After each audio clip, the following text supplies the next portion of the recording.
قرآن مجید میں 4 مقامات پہ لفظ شیعہ آیا ہے مفرد. سمجھ آ رہی ہے ہماری بات؟ چاروں مقامات بتاتے ہیں آپ کو، آپ خود دیکھتے ہیں اس میں کہ کس معنی میں آیا ہے. ٹھیک ہے، ایک صلوات اور عنایت فرمائیے محمد آل محمد پر.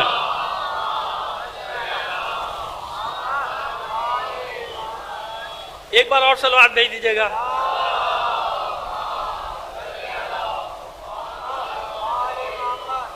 سلام علی نوح فی العالمین، سلام ہو نوح پر عالمین میں.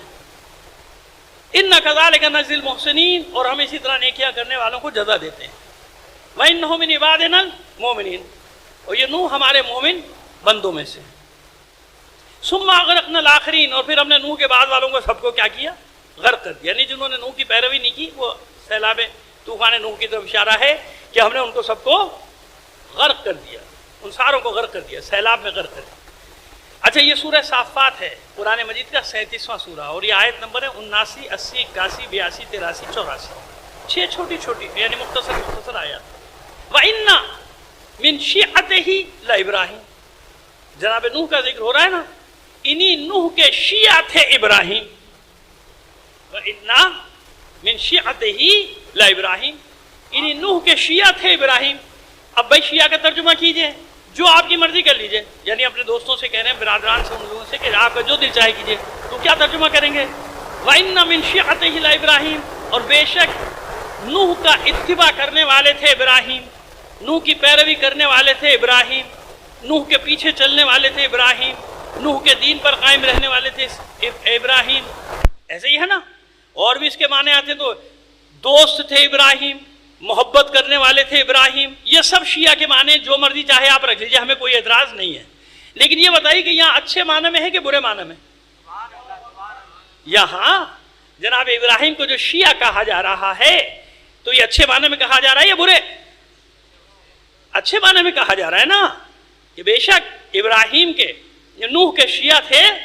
تو پروردگار عالم نے شیعہ نام ہی کیوں دیا؟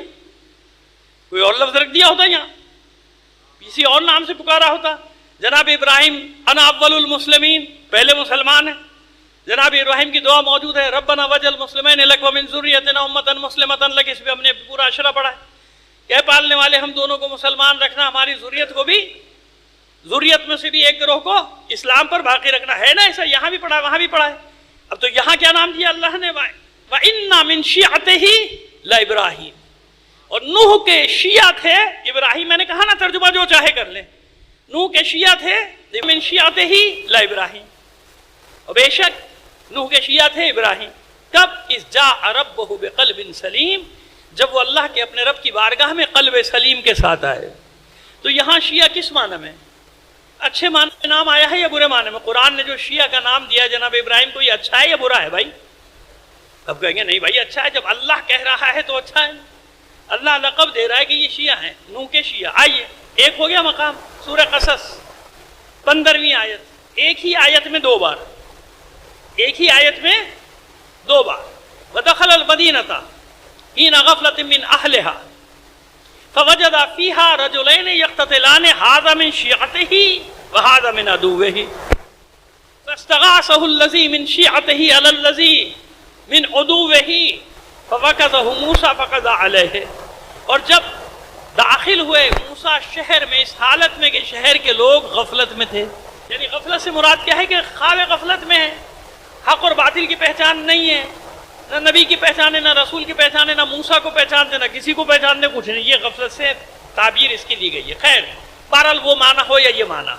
داخل ہوئے جناب موسیٰ شہر میں داخل ہوئے. دخل المدینہ حین غفلۃ من اہلہا، جب پایا ان کو غفلت کے عالم میں پایا. فوجد فیہا رجلین یقتتلان، 2 آدمیوں کو دیکھا کہ جو آپس میں لڑ رہے تھے. ھذا من شیعتہ وھذا من عدوہ، ایک ان کا شیعہ تھا، ایک ان کا دشمن تھا. اللہ نے کیا نام دیا موسیٰ کے ماننے والوں کو؟ جناب موسیٰ کے ماننے والوں کو کیا نام دیا اللہ نے؟ قرآن مجید میں کیا نام دیا؟ یہ ہم تو نہیں کہہ رہے. ھذا من شیعتہ، ایک ان کا شیعہ تھا. وھذا من عدوہ، ایک ان کا دشمن تھا. فاستغاثہ الذی من شیعتہ، اس نے موسیٰ کو مدد کے لیے پکارا جو ان کا شیعہ تھا. یہ دوبارہ آ گیا نا، فاستغاثه الذی من شیعته، جو ان کے شیعوں میں سے تھا، جو ان کا شیعہ تھا، اس نے مدد کے لیے پکارا جناب موسیٰ کو. فاستغاثه الذی من شیعته، کس کے خلاف؟ علی الذی من عدوہ، اس کے خلاف جو ان کے دشمن میں سے تھا. موسیٰ نے مدد کی. فوقظہ علیہ، فقض علیہ، اس کو مارا، مکہ مر گیا وہ جان سے. بحث یہ نہیں ہے کہ آگے کیا ہوا کیا نہیں، بحث یہ ہے کہ یہاں پھر دو بار آیا شیعہ کا لفظ. یہ بتائیے اچھا آیا یا برا آیا؟ قرآن ہے نا، قرآن سے نام دے رہے ہیں آپ کو. یہ جناب موسیٰ کے ماننے والوں کے لیے اچھے معنی میں آیا، برے معنی میں آیا؟ تو قرآن مجید دو مقامات پہ کرے، شیعہ موسیٰ، شیعہ موسیٰ، موسیٰ کا شیعہ، موسیٰ کا شیعہ. کیا ترجمہ کریں گے؟ موسیٰ کا چاہنے والا کر لیجئے، ہمیں کیا پریشانی ہے، ہمیں تو کوئی پریشانی نہیں ہے. موسیٰ کا محبت کرنے والا کر لیجئے، ہمیں کیا پریشانی ہے. بھائی ہے شیعہ، محبت کرنے والا ہے، چاہنے والا ہے، ماننے والا، اتباع کرنے والا، پیروی کرنے والا. تو اللہ کے بندو، ہم بھی تو شیعہ اسی معنی میں استعمال ہو رہے ہیں 1400 سال سے. شیعان علی کا کیا معنی ہے؟ علی سے محبت کرنے والے، علی کے چاہنے والے، علی کا اتباع کرنے والے، علی کی پیروی کرنے والے، علی کے پیچھے چلنے والے، علی کی تقلید کرنے والے. ایک مقام اور ہے، سورہ مریم 69ویں آیت، 19واں سورہ قرآن مجید کا، اس کی 69ویں آیت. ارشاد ہوا ثم لننزعن من کل شیعۃ، ہم نے اس کے بعد گروہوں کو الگ الگ کیا. ثم لننزعن من کل شیعۃ، تاکہ دیکھا جائے ایہم اشد علی الرحمن عتیا، کہ ان میں سے کون اللہ کی مخالفت میں، معصیت میں، گناہگاری میں زیادہ شدید ہے، تاکہ جہنم میں ڈالا جائے. یہاں شیعہ لفظ اکیلا نہیں ہے.